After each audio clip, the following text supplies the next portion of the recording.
राजू आणि समीर दोघंही पक्के मित्र होते. दोघांचंही लहानपण एकाच गावामध्ये गेलं होतं, हरिपूर, ज्या मातीमध्ये नात्यांचं खूप जास्त प्रेम होतं. ते दोघंही झाडांवरती चढायचे आणि तलावामध्ये पोहायचे आणि एकाच शाळेमध्ये शिकायचे. पण वेळेनंतर समीरच्या वडिलांना शहरामध्ये नोकरी मिळाली आणि समीरलाही कुटुंबाबरोबर गाव सोडून जावं लागलं. मला तर विश्वासच होत नाहीये की तू मला सोडून शहरात चाललाय मित्र. तुला कोणी सांगितलं की तुला सोडून चाललोय? मी तर फक्त पुढचा अभ्यास करायला काही दिवसासाठी तुझ्यापासनं आणि ह्या गावापासनं दूर चाललोय. पण लक्षात ठेव की मी अभ्यास करून परत येणार. मला कॉल करत राहा, ठीक आहे? हा, टेन्शन नको घेऊ. मी तुझ्यासोबत प्रत्येक गोष्ट शेअर करणार. समीरचं बोलणं ऐकून राजूच्या चेहऱ्यावरती एक हास्य आलं. त्याने हसतच आपल्या खऱ्या मित्राला अलविदा केलं. पण बघताच बघताच सर्व बदलून गेलं. शहरात गेल्यानंतर समीर आणि राजूमध्ये दुरावा आला. राजू इथे आपल्या आई वडिलांना मदत करायचा शेतीमध्ये. तिथेच दुसरीकडे समीर आपल्या नवीन मित्रांबरोबर खुश होता. त्याला हळूहळू शहरातलं राहणं आवडलं. तिकडे असणाऱ्या उंच इमारती, मॉल, थिएटर्स आणि समीरला त्या सगळ्या गोष्टींनी मोहित केलं होतं. आणि कुठे ना कुठे तो राजूला विसरायला लागला, ज्यामुळे राजू आता निराश राहायला लागला. काय झालं? तू इतकं शांत काय? काही नाही बाबा, ते मी समीरच्या कॉलची वाट बघतोय. पण पुष्कळ वेळ झाली, त्याचा कॉलच नाही आलं. मी पण कॉल केलं होतं पण त्याने उचललंच नाही. असू शकतं तो काही कामात असेल. राजूचं निराशपण त्याच्या चेहऱ्यावरती नक्की दिसत होतं. पण शेवटी त्याला समीरचा कॉल येतो आणि राजू खूप खुश होतो. हॅलो समीर, अरे मित्रा, कुठे आहे तू? किती कॉल केले तुला आणि मेसेज पण केलं आणि तू तर मला काही परत मेसेजच पाठवत नाही. मित्रा, मला माफ कर. मी आणि माझे मित्र इकडच्या मोठ्या वॉटर पार्कमध्ये गेलो होतो सुट्ट्या वापरायला. काय वॉटर पार्क? समीर, मी तर ऐकलं होतं की तिथे जायला पुष्कळ पैसे लागतात. तर तू कसं गेला तिथे? तू खरं बोलतोय, पण माझे पैसे तर माझे वडिलांनी भरले. काय? सगळ्यांचे? आणि तुला माहिती आहे, तुला इथे असायला पाहिजे होतं राजू. हे शहर खरंच जादुई आहे. इथे तुला ती प्रत्येक गोष्ट भेटणार जे तुला हवी आहे. यार, तू पण इथे असायला पाहिजे होतं आणि आमच्यासोबत वॉटर पार्कमध्ये आला असता. माझ्या आईवडिलांनी तुझ्यासाठी पण पैसे जमा केले असते. समीर आणि राजूचं बोलणं झालं होतं.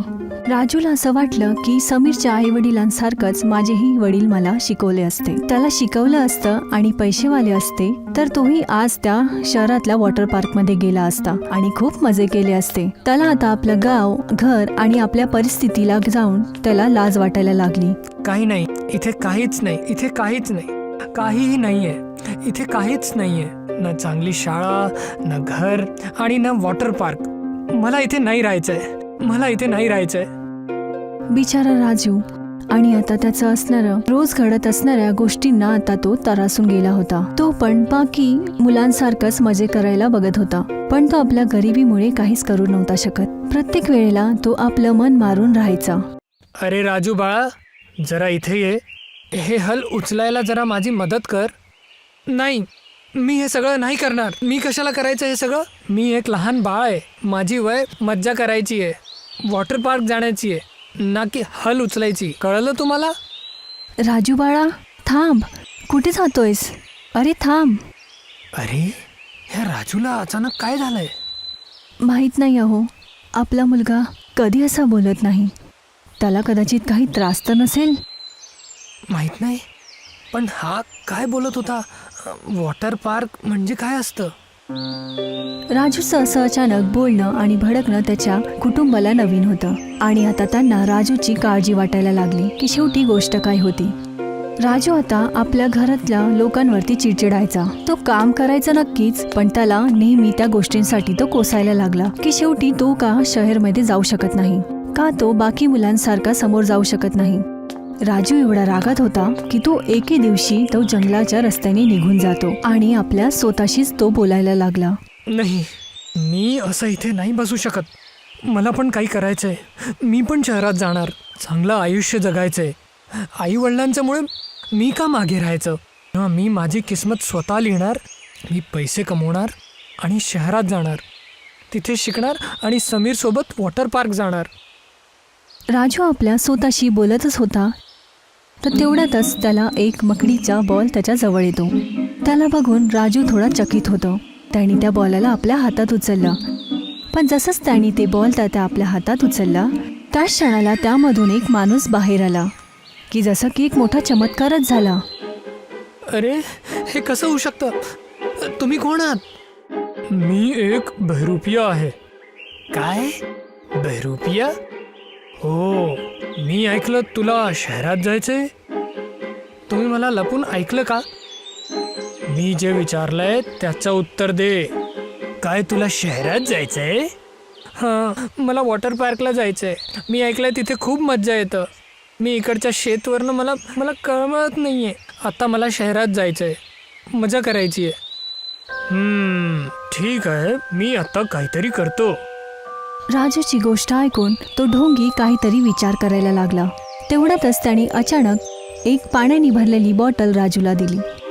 ह्या पाण्याला तू कोणत्याही कोरड्या पोखरात टाकून दे आणि तिथेच एक मनशा मागून घे. मग बघ, तुझी सगळी इच्छा पूर्ण होणार. ढोंगीची गोष्ट ऐकून राजू अचानक चकित होऊन जातो. त्याला हे सर्व मस्करी वाटत होती, पण तरी सुद्धा त्याने ती बॉटल आपल्या सोबत घेऊन गेली. आणि जाताना त्याला फक्त एकच प्रश्न येत होता की खरंच हे जादुई पाणी त्याची इच्छा पूर्ण करेल. राजूने जवळच्याच त्या तलावामध्ये गावातल्या ते पाणी ओतून दिलं आणि आपली एक इच्छा मागितली. पण एक वेगळी गोष्ट होते, त्या जादुई पाण्यामधून काहीच नाही झालं आणि राजू निराश होतो. सगळं खोटं बोलताय, सगळे माझ्याशी खोटं बोलतात. राजू रागातच घरी निघून जातो आणि चुपचाप जेवण करून झोपून जातो. पण त्याला माहिती नव्हतं की येणारा दिवस त्याच्या जीवनातला नेहमीसाठी बदलणारा दिवस होता. दुसऱ्या दिवशी राजू गडबडीत जागतो. त्याला मुलांचा आवाज यायला लागतो आणि जसंच तो बाहेर जाऊन बघतो त्याचे डोळे एकदम मोठे होऊन जातात. पूर्ण गाव वॉटर पार्कमध्ये बदलून गेलेला होता. मुलं त्यामध्ये खेळत होते आणि मजे करत होते, हसत होते. ये वॉटर पार्क, ये आई बाबा बघा ना, किती मजा येतोय.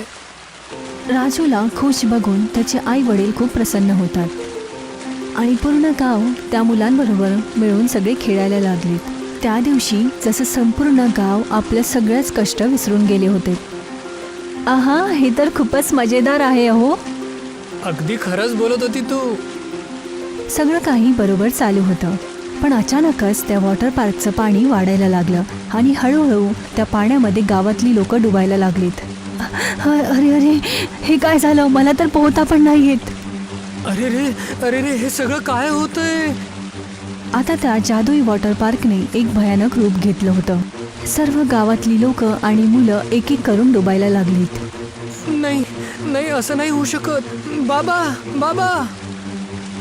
बिचारा राजू घाबरतच आपल्या आई वडिलांना वाचवायचा प्रयत्न सुद्धा करत होता, पण पाण्याच्या प्रवाहाने तो काही करू शकत नव्हता. आई घाबरू नका.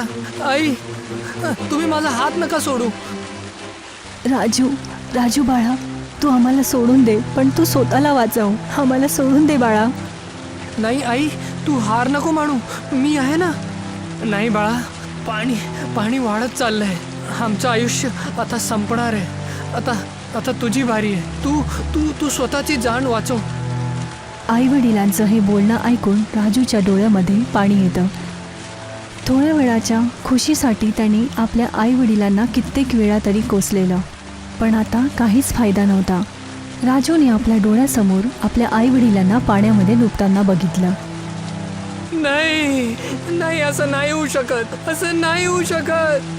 तेवढ्यातच अचानक गावातलं सर्व पाणी गायब झालं आणि सर्व गावातली लोक त्या जमिनीवरती पडली होते, राजूचे आई वडील सुद्धा. आणि राजूला काही समजतच नव्हतं. असं वाटत होतं की ते पाणी सर्व गावाला गिळणार होतं. हे सगळी माझी चूक आहे. माझ्यामुळेच झालंय हे सगळं. मी काही क्षणाच्या खुशीसाठी सगळं बर्बाद केलंय. मला त्या बेरुपयाची गोष्ट ऐकायलाच नको होती. हे परमेश्वरा, मला माझे आई वडील परत कर.